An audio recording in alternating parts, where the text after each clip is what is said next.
what's also creeping in now is that anxiety. The reason for that is because these polls are not really moving. Despite multiple battleground blitzes, despite the opportunities she has had across media outlets, there is still not a lot of movement from voters who are moving more towards her versus former President Donald Trump. In fact, I had one source describe it to me this way, quote, "People are nervous. They know the polls are tight. And a lot of us are having these flashbacks to 2016, too. We know when it can go the wrong way, and it can still feel fresh." Trump gains voter trust over Kamala Harris on key economic issues. You know, there's an old saying, actually. It's a Jay-Z lyric that says, "Men lie, women lie, numbers don't." I came across a stat the other day that made me think of this. 54% of adults get their news from social media. Think about that for a second. More than half of people out there are getting information, opinions, and perspectives from platforms where anyone can post anything. And amidst all that noise, one thing does remain true. Numbers don't lie. So I like to report about the numbers. I personally did a lot of statistics for many years. It's the only reason why I think differently of 2020's election, and we have to worry about beyond. Thank you for tuning in to #GoRight with Peter Boykin. Now, if we take that principle to the latest poll on who voters trust with the economy, the results are clear. Donald Trump is beating Kamala Harris on every single major economic issue. And as we move closer to another pivotal presidential election, one thing remains consistent. Voters are concerned about their wallets. And if these numbers hold, it's going to be a big advantage for Donald Trump come election day. Now let's break down the news. We'll be right back. I think it's time for us to go right.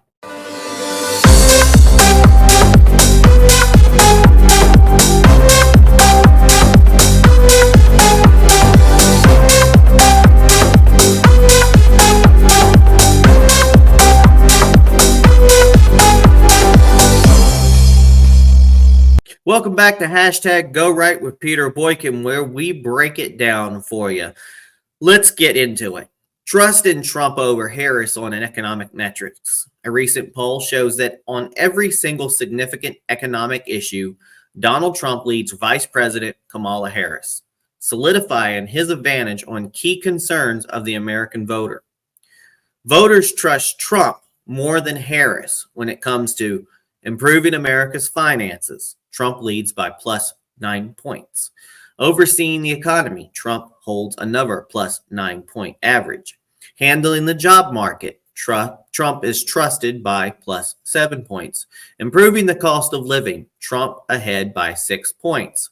Managing the stock market, Trump dominates with a 15-point lead. Now, with the economy consistently ranking as voters' top concerns, these numbers carry real weight, and it's clear that voters haven't forgotten Trump's pre-pandemic economic performance, and they're looking at him as a safer bet to handle the nation's financial future. If there's one thing we know about our elections, it's that we're about who the people can feel can fix their problems. And right now, the data says they believe Donald Trump is the one to fix their wallets. We'll be right back. Kamala Harris, am heartbroken by the hurricane. It breaks my heart. My heart is heartbroken. So to help the victims of the hurricane, I'll be sending another $600 million to Ukraine. That way, you can feel safe knowing you're making a difference to people in need. Oh, tell them about our immigration policy. What's that? Tell them about our immigration policy. Oh, I get it. So since we've been helping the victims of the hurricane by sending money to illegal immigrants so they have the help they need, we encourage everyone from North Carolina to go to Mexico and come back as an illegal immigrant. That way, we can help you help yourself. Hang on, I'm getting a call. Hello? Hi, this is Iran. We heard you're trying to help the hurricane victims. Yes, I am. Well, we think that you can help them by sending money to us. Oh, that's a great idea. I sure do love helping those hurricane victims. Let me just ask you, are you in need? Yes. Okay, great. Then I hereby send you $1.2 billion in aid in order to help the victims of the hurricane. Oh, fantastic. Trust me, this will go a long way for the stranded people in North Carolina. I sure do love helping victims of the hurricane who just so happen to be victims of a hurricane. Hi, folks. Thanks for tuning back in. Hashtag Go Right. Now, I'm just going to give you a little disclaimer about what we're going to talk about. I know a lot of people have been spreading the information, and they say that it's misinformation because people will freak out when out of the blue, people will talk about, I think they have done things to create the storms, to make them worse, to direct them toward, into places. And then people going like that just sounds far-fetched. It's just out of the world, out of place. And I'm not one to sit there and say that's something that they can do or not do. There's evidence to the contrary. There's evidence that they could be. Who knows? As an individual, when we don't know all the information, throughout history, throughout mankind, we have been pushing away things that we say are impossible because we didn't know. And some people know better. But there's one thing that comes to mind. There's a website. Someone sent me the link. A government website that just celebrated the 70th anniversary of the first hurricane seeding experiment. And so we're going to talk about that in a sensible way. So let's shift gears to something you probably won't hear on your first social media feed. This year marks the 70th anniversary of the first ever attempt to modify a hurricane, an experiment known as Project Cirrus, CIRRUS. Back in 1947, a group of scientists working with the Air Force tried something bold. They flew a B-17 aircraft into a hurricane and dumped dry ice into it, hoping to see if they could weaken the storm. The experiment was ambitious, but had unforeseen consequences. After seeding the storm, what was then known as Hurricane King made a sharp turn and struck Savannah, Georgia, causing $2 million in damages and even a death.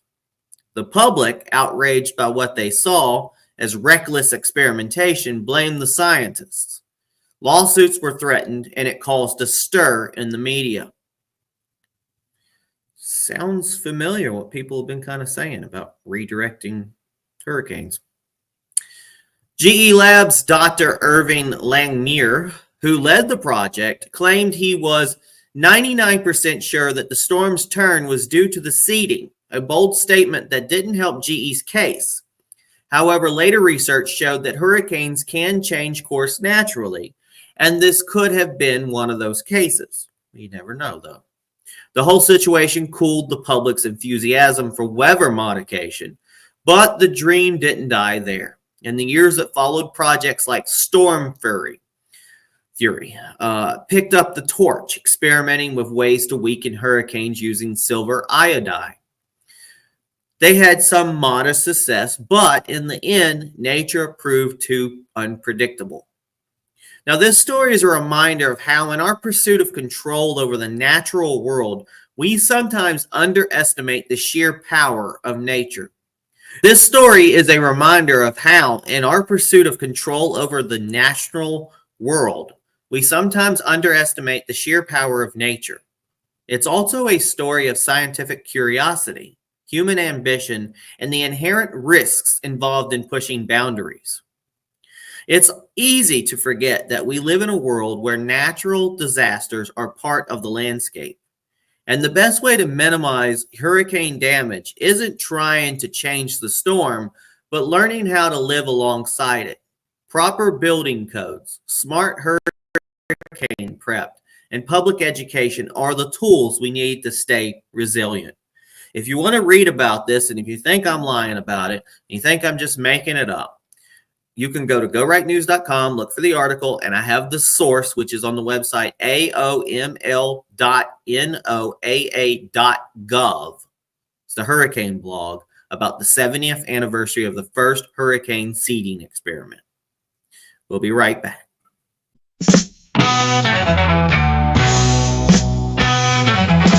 I have learned the lesson of all that's foul and fair. Our love was forged in fire, water, earth, and air. The spell is cast, how long it lasts, I cannot divine, the road is there.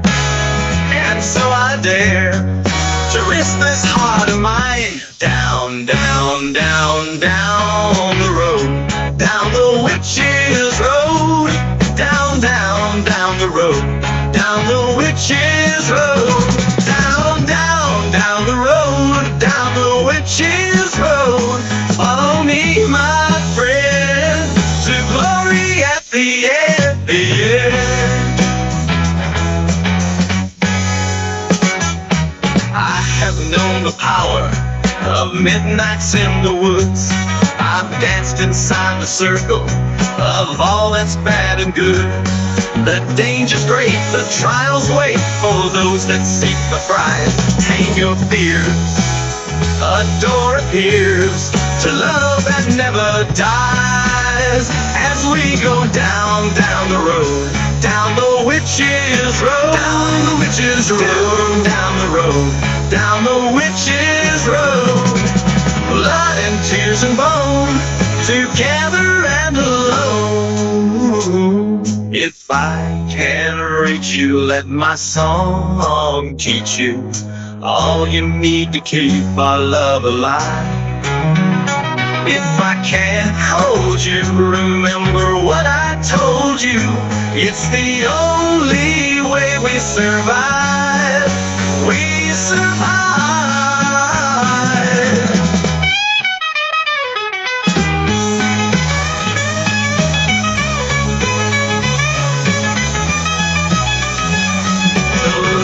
Wild and wicked, winding out of time.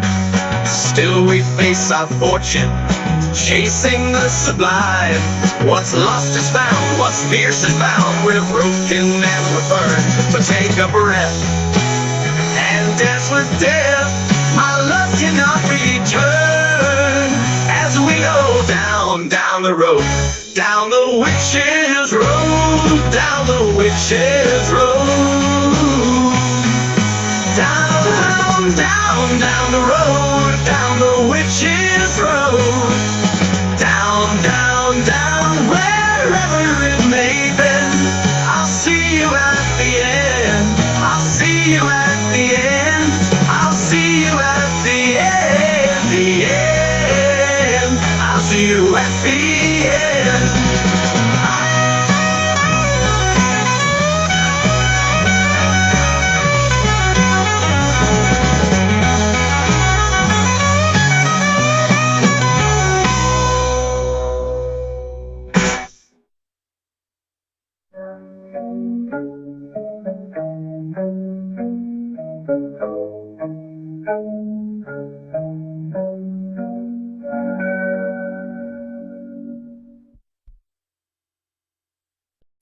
Welcome back to the hashtag Go Right recap.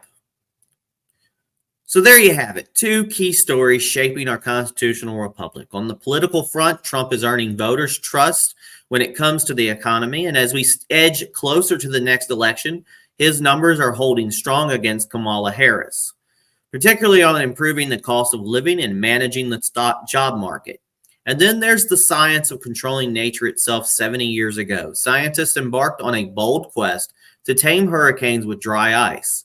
Though their efforts were met with mixed results, it's a reminder of just how powerful nature can be and how we as a society need to be prepared for whatever it throws our way.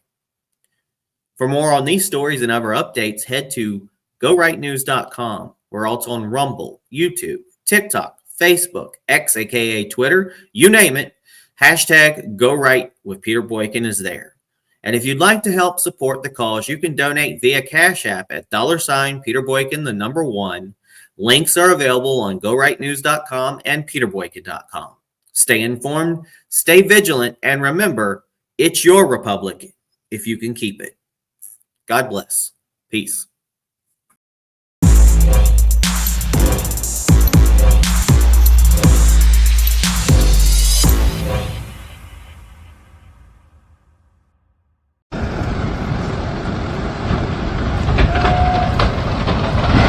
Best I can do is $750.